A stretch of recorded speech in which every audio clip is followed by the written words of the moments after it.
Bonjour à tous. On va attendre un petit peu, hein.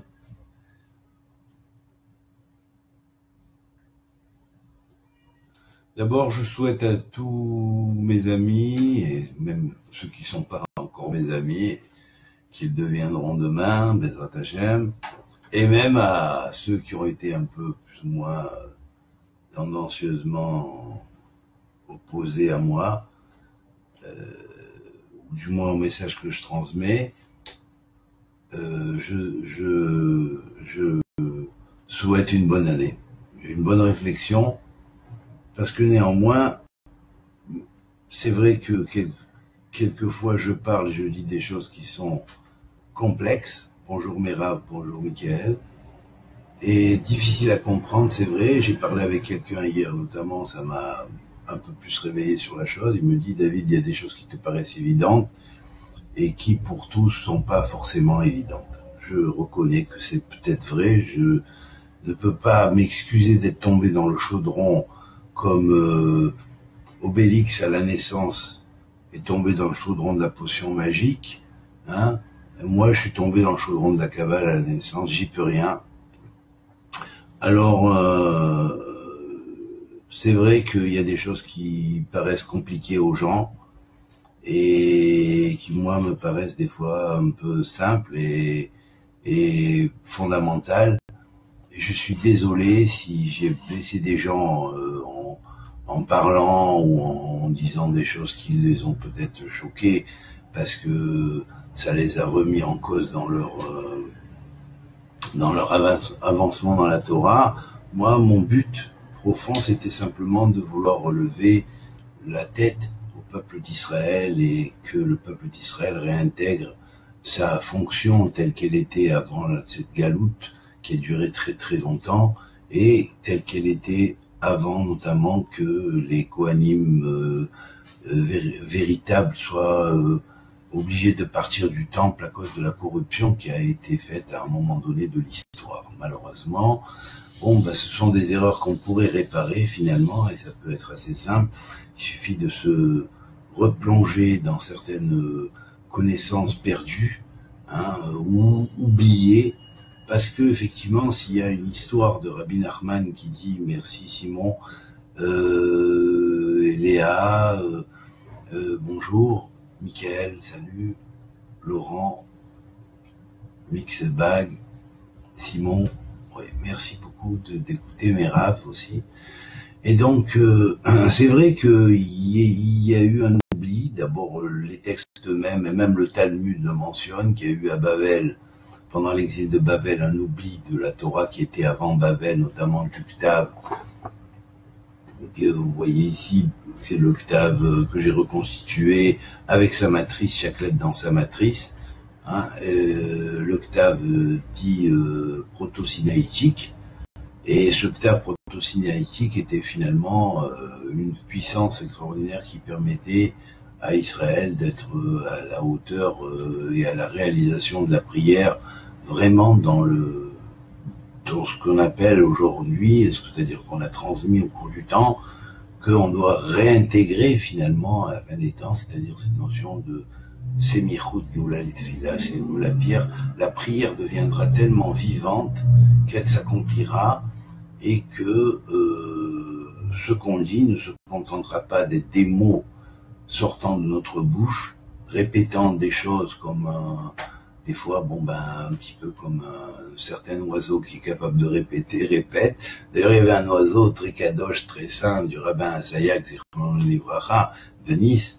Lui, il avait un perroquet extraordinaire, il était capable de réciter une Mishnah complète. Alors des fois, il suffisait de lui mettre juste l'introduction, Dîner Mamonot, et puis il disait Dîner Mamonot, Bishlosha, Gizelot, Vehavalot, Bishlosha. Le Pérec de Mishnah, c'était extraordinaire, donc voilà. Alors bien sûr, au-delà de ça, ce que je veux dire et ce que j'espère, donc, c'est que le peuple d'Israël va essayer de revenir à la hauteur auquel il était avant d'oublier une partie de la Torah primordiale, si on pourrait dire. Et même si après il a continué quand même avec pas mal d'éléments transmis, hein. Néanmoins, la partie la plus secrète et la plus profonde de cet enseignement originel qui faisait la grandeur d'Israël au temps de David et de Salomon, s'est perdu. Voilà. Bon. Alors bon, j'ai reconstitué comme j'ai pu avec les clés que j'ai reçues. Je dis bien que j'ai reçu. Ces connaissances.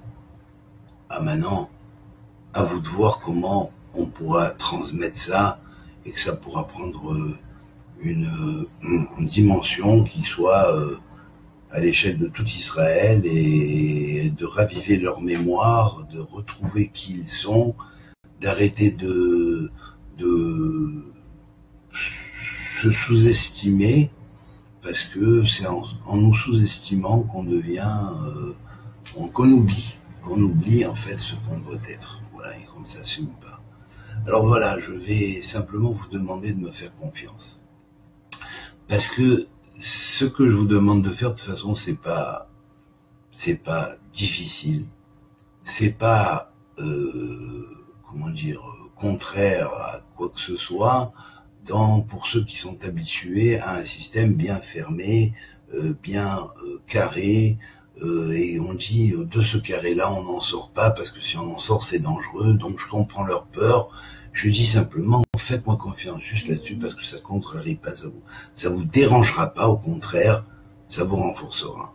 Donc je veux dire, récitez 3 psaumes, et récitez les psukim que je vais vous donner, parce que ils reposent sur une clé parfaite, que j'expliquerai plus tard à un groupe même de gens, s'ils veulent commencer à apprendre les secrets de nos pères, et les secrets de nos pères dans l'hébreu primordial, dites-vous bien que c'est des secrets qui viennent d'autres mondes, c'est ces secrets qui sont passés aussi par la chotémet, par le sceau de tous les empires du ciel avant d'arriver sur terre. Donc cette tradition-là, c'est une tradition qui a été même avant même le cycle adamique, qui a transmis toutes les connaissances à tous les peuples de la terre.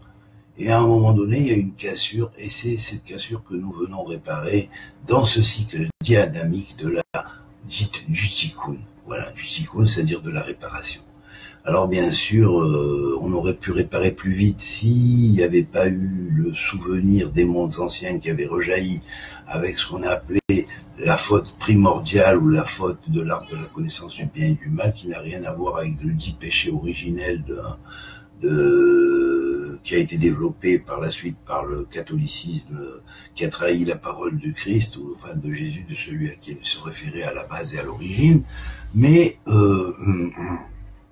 qu'il a fait passer pour un dieu, et presque pratiquement dire que c'est un dieu éloigné de son peuple, alors qu'en réalité lui-même il fait allégeance devant l'Éternel qui a fait le ciel et la terre, en disant avant de mourir, en voyant le futur de ce qu'on allait faire de sa parole et de toute la bonté qu'il a voulu transmettre au monde, c'est-à-dire Eli Eli lama sabachthani. Il dit le psaume 22, le premier passouk du psaume 22, Eli Eli, mon Dieu, pourquoi m'as-tu abandonné? Alors je vois pas comment un Dieu faisant partie d'une Trinité pourrait dire à un autre Dieu faisant partie d'une Trinité, si cette Trinité est dite une, il pourrait dire mon Dieu, pourquoi m'as-tu abandonné? Voilà. Donc là, c'est clair et net.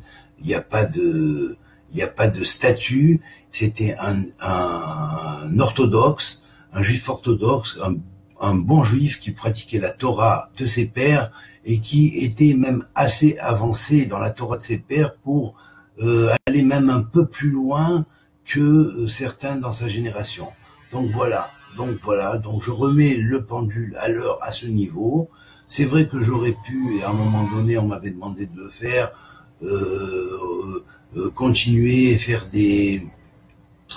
des cours sur l'évangile pour attester que effectivement c'est bien dans la continuité de la ligne Israël, mais je ne le ferai pas maintenant. Je le ferai quand d'abord Israël sera reconnu par toutes les nations, et quand l'Éternel qui a fait le ciel et la terre et qui a porté la Torah à Israël, cette chose-là sera acquise, et qu'on mettra plus la charrue avant les bœufs. Alors j'expliquerai qu'est-ce qu'il y a derrière tout ça, voilà. Et on verra combien les hommes se sont fourvoyés dans l'interprétation de la parole, et ce qui est parfaitement signifié par le fait de « Mon Dieu, pourquoi m'as-tu abandonné ?» qui est marqué dans le psaume 22.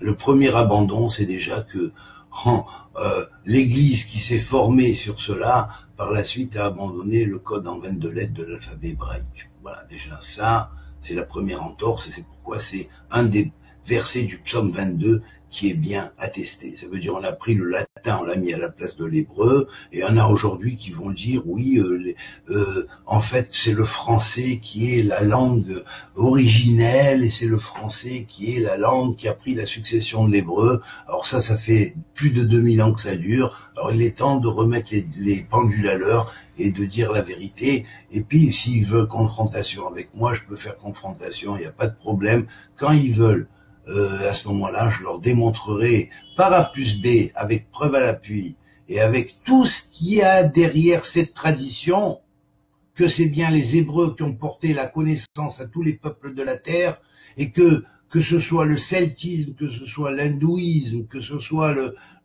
l'égyptianisme, que ce soit le sinisme, c'est-à-dire l'indo-chinois, et toutes ces langues-là sont des langues qui tournent autour de la Torah, puisque quand la Torah a été donnée, il est bien marqué, elle a parlé dans 70 langues, et tous les peuples de la terre entendaient la Torah dans leur langue. Alors ne à cesser de mettre la charrue avant les bœufs et d'inverser les choses, parce que là, il y a un moment donné où ça va un peu trop loin. Parce que là, c'est allé trop loin, et c'est ça l'Apocalypse. L'Apocalypse, c'est la révélation. Et cette révélation, elle va se faire dans les consciences des gens, parce que les gens vont se remettre en cause, et seront obligés de se remettre en cause, parce qu'on les laissera passer s'ils se remettent pas en cause. On les laissera pas monter dans le royaume de Dieu, de l'Éternel qui a fait le ciel et la terre, tant qu'ils n'auront pas été en accord avec l'unité de la tradition, et tant qu'ils n'auront pas reconnu, au lieu de faire comme ça, et de dire « je n'ai rien mangé » après avoir mangé,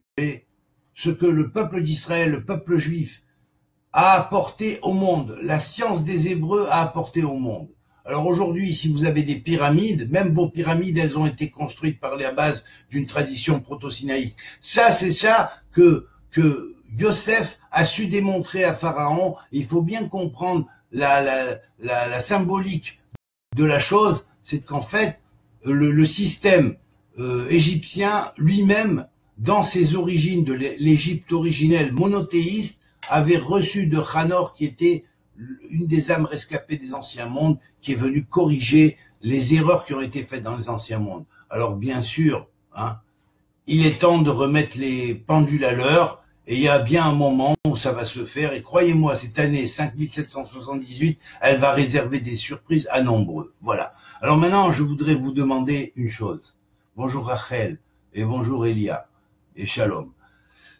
Alors bien sûr, et Jude. Alors maintenant, ce que je voudrais vous demander, c'est de réciter 3 psaumes. Le psaume 137, 1. Le psaume 114, 2. En deuxième. Et en troisième, le psaume 55. Ces 3 psaumes sont fondamentaux pour 3 choses. 1. Pour casser, et ça je demande même à tous les non-juifs, même qui sont des gens qui comprennent que finalement Israël a apporté énormément à l'humanité, ceux qui sont pas de mauvaise foi de dire et de faire comme ça, on a mangé, on s'essuie la bouche et on dit je n'ai rien mangé, parce que ça c'est pareil qu'une mauvaise prostituée, c'est un comportement semblable à celui d'une mauvaise prostituée, et donc ce psaume 137, vous le réciterez avec la conscience que ça casse le kishouf. Le kishouf, c'est-à-dire la magie internationale qui est faite par 4 niveaux de clipote, c'est-à-dire d'écorce.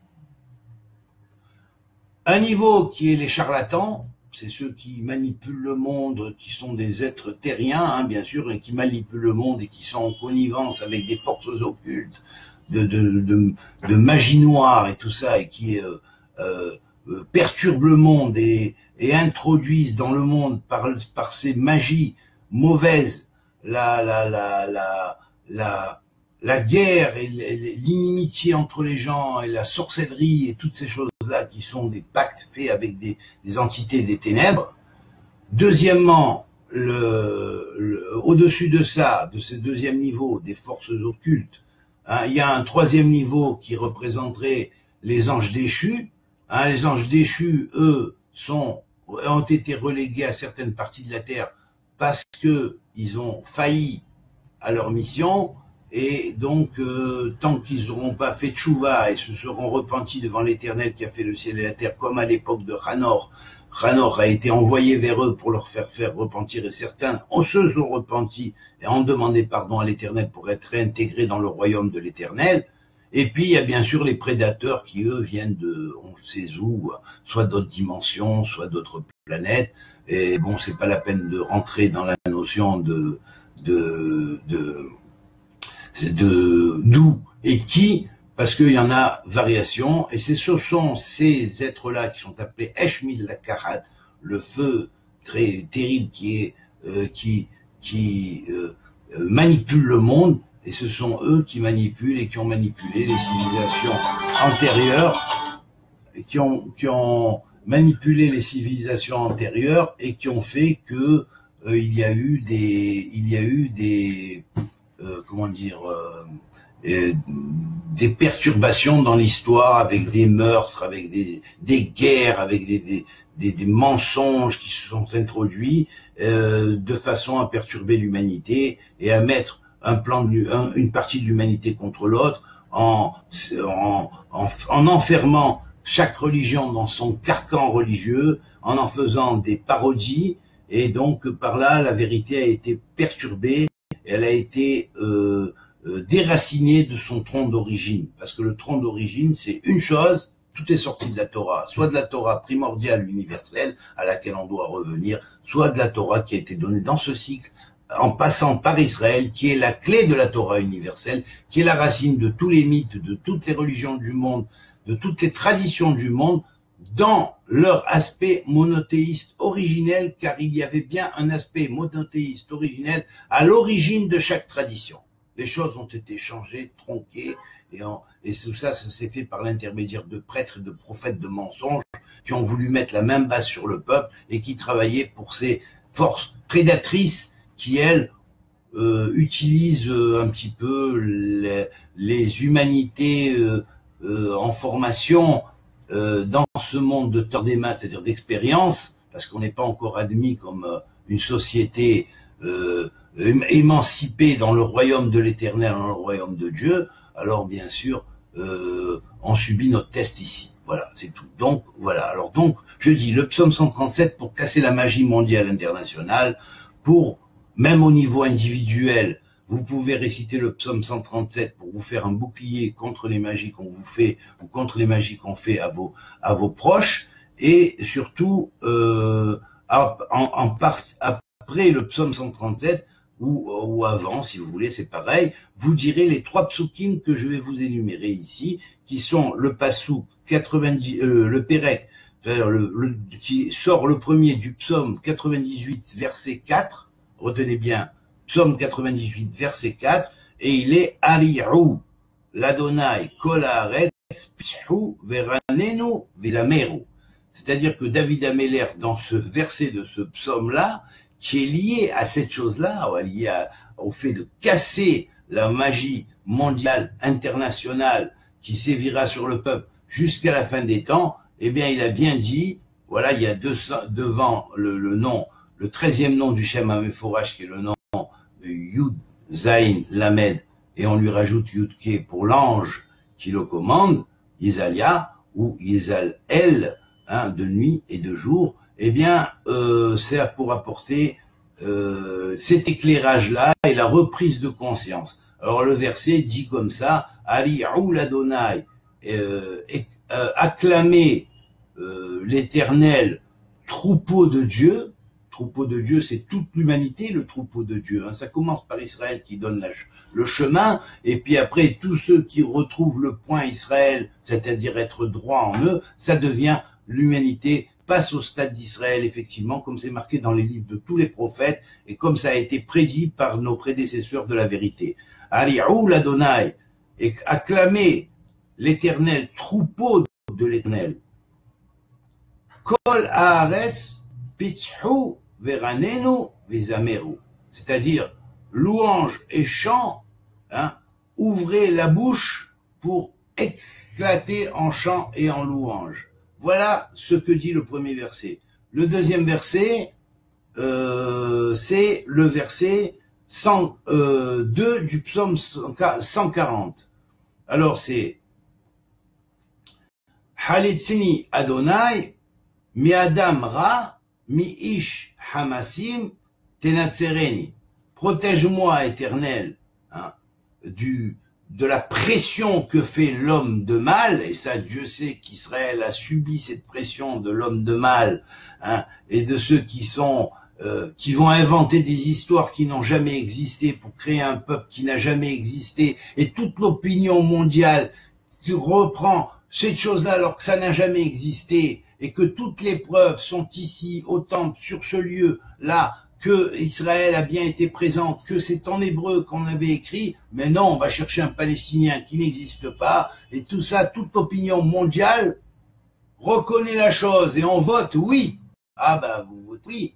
Alors vous allez avec les prédateurs. Ben, sachez une chose, il y a d'autres armées dans le ciel qui sont bien plus hautes que l'opinion que les prédateurs vous dictent. Voilà. Continuez avec ces prédateurs et vous verrez bien où ça mène. Voilà. Alors,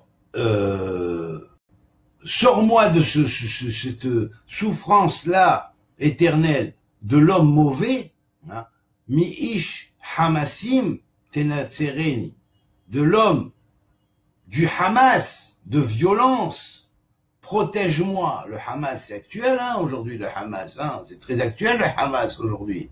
Vous voyez? Shuvi nafshi.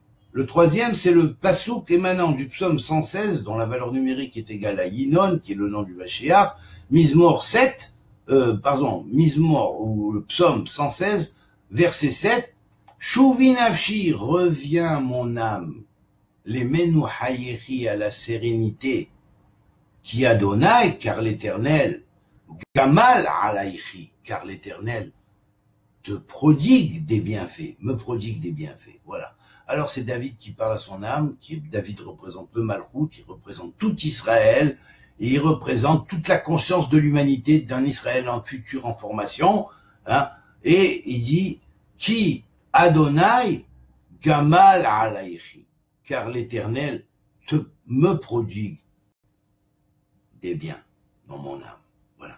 Donc mon âme retourne à la sérénité. Retourner à la sérénité, c'est retrouver son cerveau qui nous a été mangé par les vampires de la sorcellerie qui ont, à un moment donné, et de Bavel, ça a commencé depuis Bavel, quand le peuple d'Israël s'est retrouvé tout entier en une nuit, il a oublié la Torah. Heureusement qu'il y a eu Ezra qui s'en est rappelé, qui l'a réécrite. Voilà.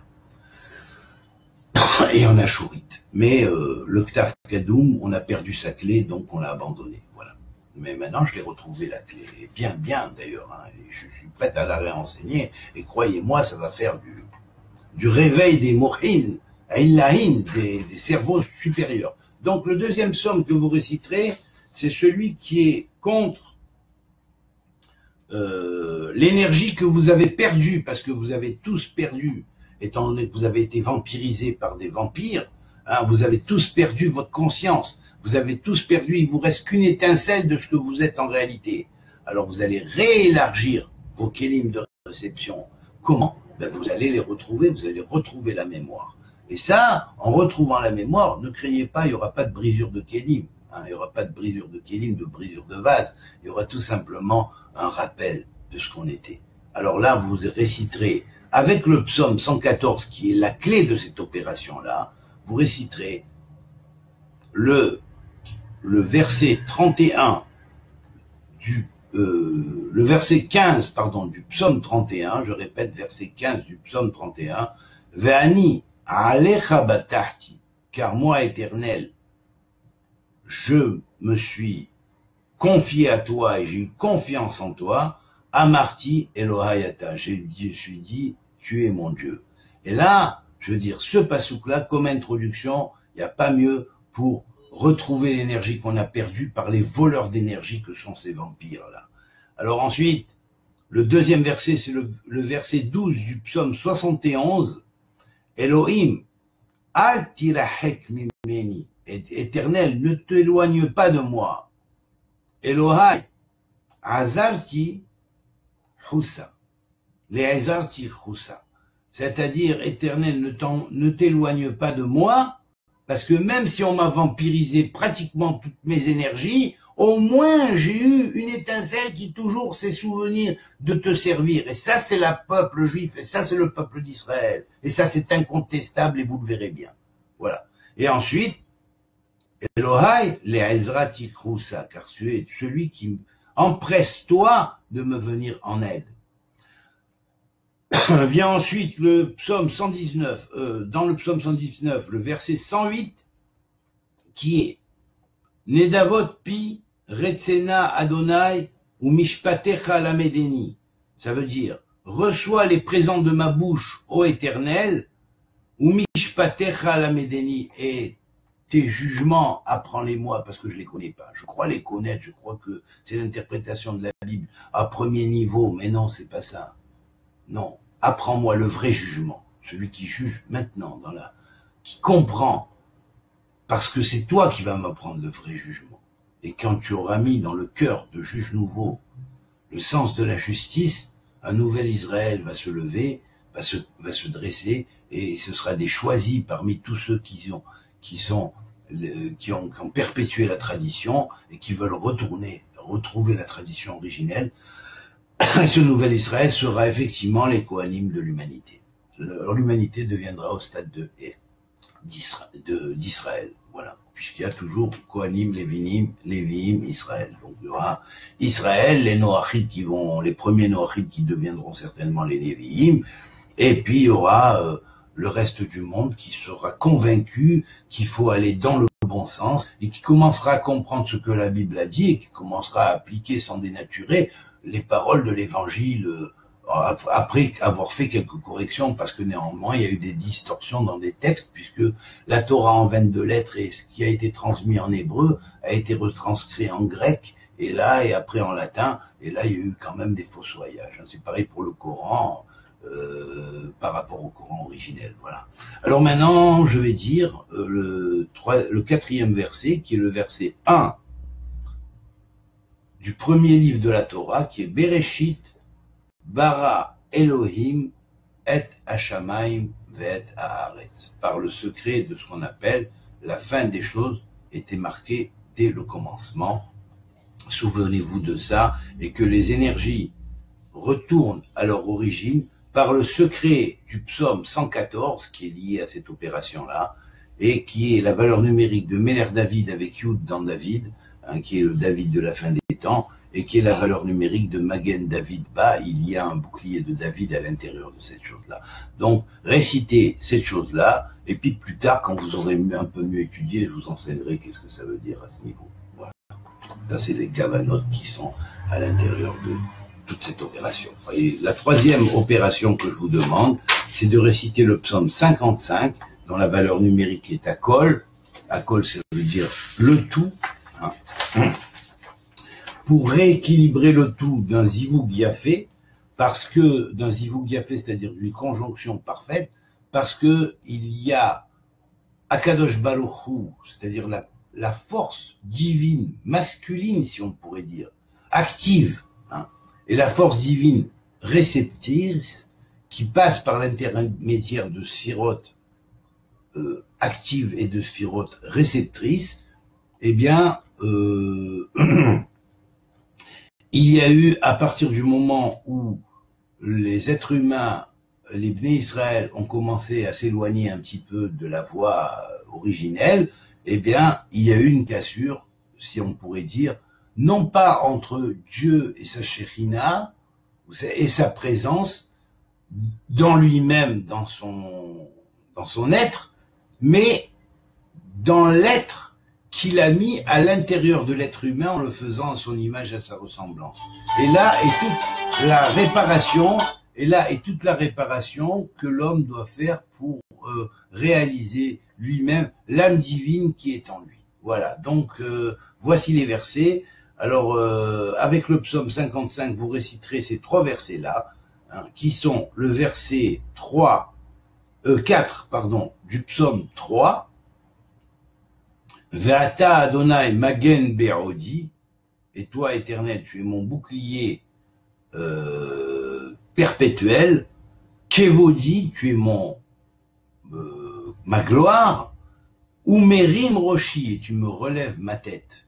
En me relevant la tête par les deux opérations qui ont précédé, la conséquence, c'est qu'on relève la tête, et en relevant la tête, la Shrina et Akadosh Baruch Hu, qui sont en nous, au lieu de se donner le dos, vont se regarder en face, et à ce moment-là, ça va provoquer la fusion de l'âme divine et l'ouverture de ce qu'on appellera les cerveaux supérieurs qui ont été oubliés parce que on a, disons, on est à moitié endormi dans ce monde, pour pas dire à moitié, enfin, plus qu'à moitié, bien sûr, voilà. Merci Alex, et merci Shalom. Alors, le deuxième verset, c'est le verset 4 du psaume 33, qui dit « Ki yachar dvar Adonai » car droite est la parole de l'Éternel. Et Israël, c'est celui qui respecte la droiture de la parole de l'Éternel et qui l'accomplit. C'est ça, Israël. Donc tout homme, comme dit la Torah, qui est droit envers Dieu, qui n'accomplit pas de, comment dirais-je, d'idolâtrie, matérielle ou en pensée, eh bien, est censé appartenir à la communauté, aux membres de la communauté d'Israël. Ça, c'est la véritable lecture de la Torah à l'origine. Voilà. Et c'est la Torah elle-même qui le dit. C'est pas un système ou quoi que ce soit qui est venu après ou qui peut venir après. Alors, Ki yachar dvar Adonai, car droite est la parole de l'Éternel, et dvar Adonai, c'est le verbe, c'est le logos de Dieu.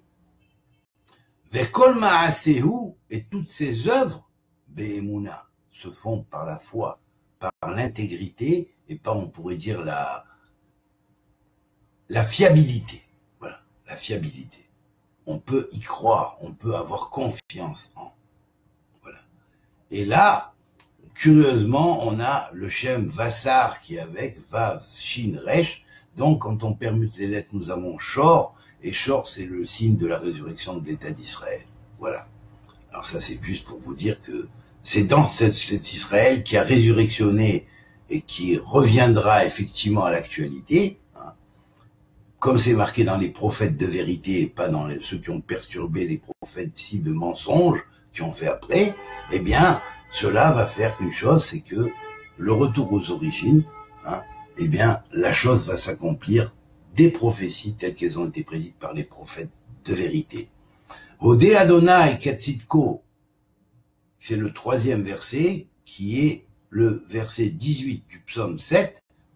Odé Adonai Ketzitko, louez l'Éternel dans sa, rendez grâce à l'Éternel dans son tzedek, c'est-à-dire dans sa justice, comme Melchizedek rendait justice à Dieu dans sa justice, Kohen Yeshiva shel El Elyon, la Yeshiva de El Elyon, du Dieu primordial et suprême, Shem Va'azamera, et je chanterai, glorifierai, je chanterai des chants galactiques, si on pourrait dire, puisque Zamar est aussi une galaxie, Va'azamera, je réciterai des psaumes galactiques au Shem Adonai Elyon, à l'Éternel, au nom de l'Éternel suprême. Voilà.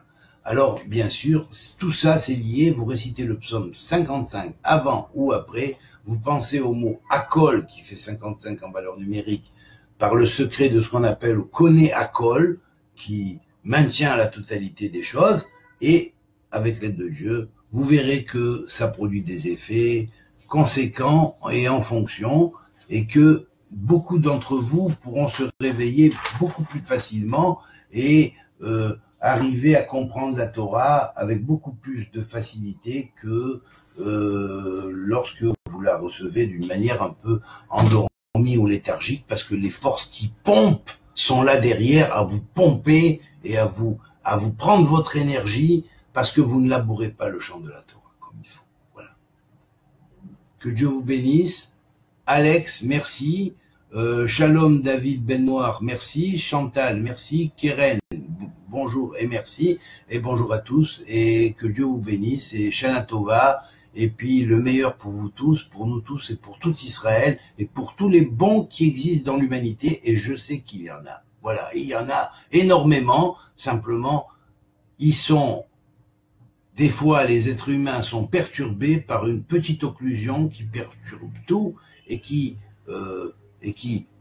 envoie des mauvaises ondes aux autres. Et puis, les gens, des fois, sont atteints par ces mauvaises ondes. Et donc, il faut pouvoir faire le birour et le tri et savoir s'éloigner de là où le négatif est, de façon à se rallier à ce qui est positif et qui permet la continuité de l'évolution de l'homme sur la terre. Amen, Kenny Ratson, que Dieu vous bénisse, et puis beaucoup de bonnes choses, des bonnes nouvelles. Au revoir.